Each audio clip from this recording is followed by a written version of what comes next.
8ই August Kolkata আরজি কর হসপিটালে এক জুনিয়র মহিলা চিকিৎসক নৃশংস ধর্ষণকাণ্ডের শিকার হয়ে মৃত্যুবরণ করে। এই ঘটনায় সঞ্জয় রায় নামে একজনকে গ্রেপ্তার করা হয়। নৃশংস ধর্ষণকাণ্ডের প্রতিবাদে পশ্চিমবঙ্গ তথা সমগ্র ভারতবর্ষের সাধারণ মানুষ রাস্তায় নেমে আসে।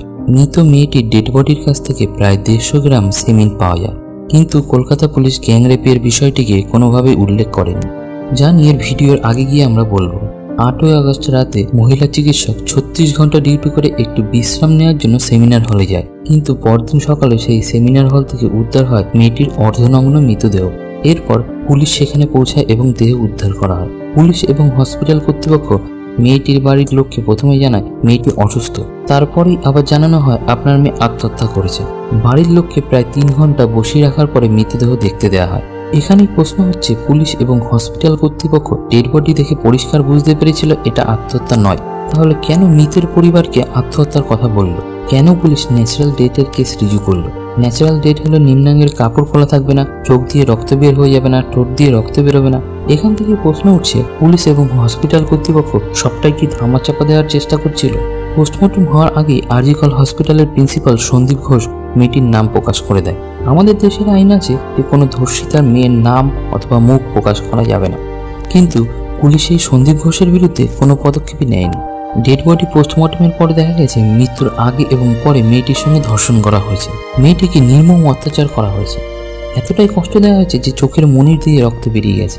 এবার ভাবুন কি পরিমাণে কষ্ট পেয়েছে মৃত্যুর আগে। 9ই আগস্ট পুলিশ সিসিটিভি দেখে সঞ্জয় নামে এক সিভিক ভলেন্টিয়ারকে গ্রেপ্তার করে। পুলিশ জানায় ধৃত সঞ্জয় রায় তার দোষ স্বীকার করে নিয়েছে।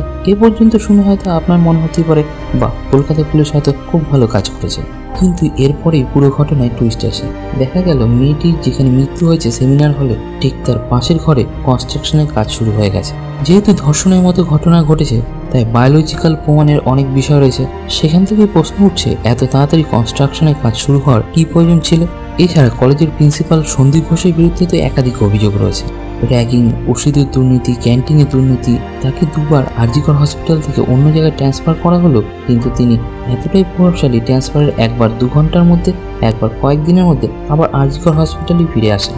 এরপর পুরো ঘটনাতে এন্ট্রি করে কলকাতা হাইকোর্ট। হাইকোর্টের প্রধান বিচারপতির ডিভিশন বেঞ্চ এই ঘটনার তদন্তভার পুলিশ আর করবে না জানিয়ে দেয়। হাইকোর্ট আরও জানায় এই ঘটনার তদন্ত যাবে সিবিআইয়ের হাতে এবং সিবিআই এই তদন্ত করবে কোর্টের নজরদারিতে। প্রধান বিচারপতি ডিভিশন বেঞ্চ মন্তব্য করে, পুলিশ এখনো পর্যন্ত এই ঘটনার ঠিকঠাক তদন্তই করছে না, ঝোলা থেকে বিড়াল বেরিয়ে যাবে বলে।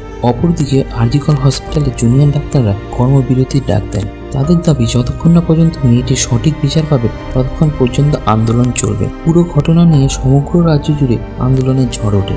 ডাক্তার থেকে শুরু করে ছাত্রছাত্রী সবাই এই ঘটনার প্রতিবাদ শুরু করে। এরপর 14ই আগস্ট রাত্রিবেলা কলকাতা সহ সমগ্র রাজ্যের মহিলারা রাত দখলে কর্মসূচি নেয়। তাদের একটাই দাবি ছিল, উই ওয়ান্ট জাস্টিস, আমরা বিচার চাই। 14ই আগস্ট যখন পশ্চিমবঙ্গ তথা সমগ্র ভারতবর্ষের মা বোনেরা এই ঘটনার তীব্র নিন্দা জানিয়ে রাস্তায় আন্দোলন করছে, ঠিক সেই সময় আরজি কর হসপিটালে ভয়াবহ হামলা হয়। একদল বহিরাগত হসপিটালের ইমার্জেন্সি ওয়ার্ড ভাঙচুর করে। এছাড়া যেখানে জুনিয়র ডাক্তাররা আন্দোলন করছিল সেই আন্দোলনের মঞ্চও ভেঙে দেয়। পুরো ঘটনাতে পুলিশ কার্যত আত্মসমর্পণ করে দর্শকের ভূমিকা পালন করে। এই ঘটনার পরে আন্দোলনের তীব্রতা আরও বৃদ্ধি পায়। সবাই একসঙ্গে বলতে থাকে, কারা চাইছেন নিরীহ মেয়েটি এখনও যাতে বিচার না পায়, কারা হসপিটালে তথ্য প্রমাণ নষ্ট করার চেষ্টা করেছিল। মেয়েটির মৃতদেহের কাছ থেকে 150 গ্রাম সেমিন পাওয়া গিয়েছে। একজন পুরুষের পক্ষে 10 থেকে 15 গ্রামের বেশি সেমিন বের করা সম্ভব নয়। এখনো পর্যন্ত কেন তাহলে দ্বিতীয় কোনো ব্যক্তি গ্রেপ্তার হয়নি? 8ই আগস্ট ঘটনার পরে অনেকদিন পেরিয়ে গিয়েছে। প্রথমে পুলিশ তদন্ত করে একজনকেই গ্রেপ্তার করেছে। পুলিশের তদন্ত চলাকালীন বারবার গাফিলতি এবং তথ্য প্রমাণে নষ্টের অভিযোগ উঠেছে। সিবিআই ইতিমধ্যে তদন্ত শুরু করেছে। হসপিটালের তৎকালীন প্রিন্সিপাল সন্দীপ ঘোষকে দফায় দফায় জিজ্ঞাসা করছে। পুরো রাজ্য তথা দেশের মানুষ তাকিয়ে আছে সিবিআই এই নিরীহ মেয়েটিকে সঠিক বিচার দিতে পারে কিনা। অপরদিকে রাজ্যের মুখ্যমন্ত্রী মমতা বন্দ্যোপাধ্যায় আরজি করে হামলার ঘটনার দায় সম্পূর্ণভাবে সিপিএম এবং বিজেপির ঘাড়ে দিয়েছে। তার মতে পুরো ঘটনাকে খারাপভাবে মানুষের সামনে আনতে চাইছে। তিনিও প্রতিবাদের জন্য 16 তারিখ পথে নামেন। তিনিও একই সুরে বলছেন, উপযুক্ত শাস্তি চাই, দোষীর শাস্তি দেওয়া হোক। এবার এখানেই প্রশ্ন উঠছে, মুখ্যমন্ত্রী যদি চান যে দোষী শাস্তি হোক, তাহলে কলকাতা পুলিশ ঠিকভাবে তদন্ত করলো না কেন? কেন হাইকোর্টকে বলতে হলো পুলিশ এই ঘটনার তদন্ত ঠিকঠাকভাবে করছে না?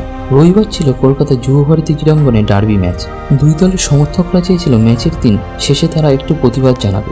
ডার্বির জন্য পর্যাপ্ত পরিমাণ পুলিশ মোতায়েন সম্ভব নয়, এই কারণে ম্যাচ বন্ধ করে দেওয়া হয়। ক্ষিপ্ত সমর্থকরা যুবভারতী ক্রীড়াঙ্গনের সামনে প্রতিবাদ জানালে তাদেরকে গ্রেপ্তার করা হয়। তারা প্রশ্ন তুলছে, ম্যাচের জন্য পর্যাপ্ত পুলিশ না থাকলেও প্রতিবাদ আটকানোর জন্য কি করে পর্যাপ্ত পুলিশ মোতায়েন করা হলো? স্লোগান উঠেছে, এক হয়েছে বাঙাল ঘটি, ভয় পেয়েছে হাওয়ায় চটি। আমাদের রাজ্য শুধু নয়, ধর্ষণের ঘটনা সারা ভারতেই বেড়ে চলেছে। সমগ্র দেশের মানুষ যেভাবে আওয়াজ তুলছে আমরা বিচার চাই, সেটা প্রমাণ করে দেশের মেয়েরা কতটা সুরক্ষিত। একজন ভারতবাসী হিসাবে আমরা গর্ব করে বলতে পারি, আজ আমরা ছাদে পৌঁছে গেছি। কিন্তু বাড়ির মেয়েটা যদি সন্ধ্যার পরে রাস্তায় বেরোতে নাই পারে, তাহলে এমন চাঁদে পৌঁছানোর মানে কি? সকলের কাছে একটাই অনুরোধ, নিজের জায়গা থেকে আওয়াজ তুলুন, বিচার চাই, দৃষ্টান্তমূলক শাস্তির দাবি করুন। আজ এই মেয়েটির সঙ্গে যে জঘন্যতম ঘটনা ঘটেছে, কাল আপনাদের পরিবারের কারোর সাথে ঘটতে পারে। আর এখনো যদি ঘুমিয়ে থাকেন, তাহলে চোখ খুলে দেখতে পাবেন কত সুন্দরভাবে আপনার ভবিষ্যৎ চলছে।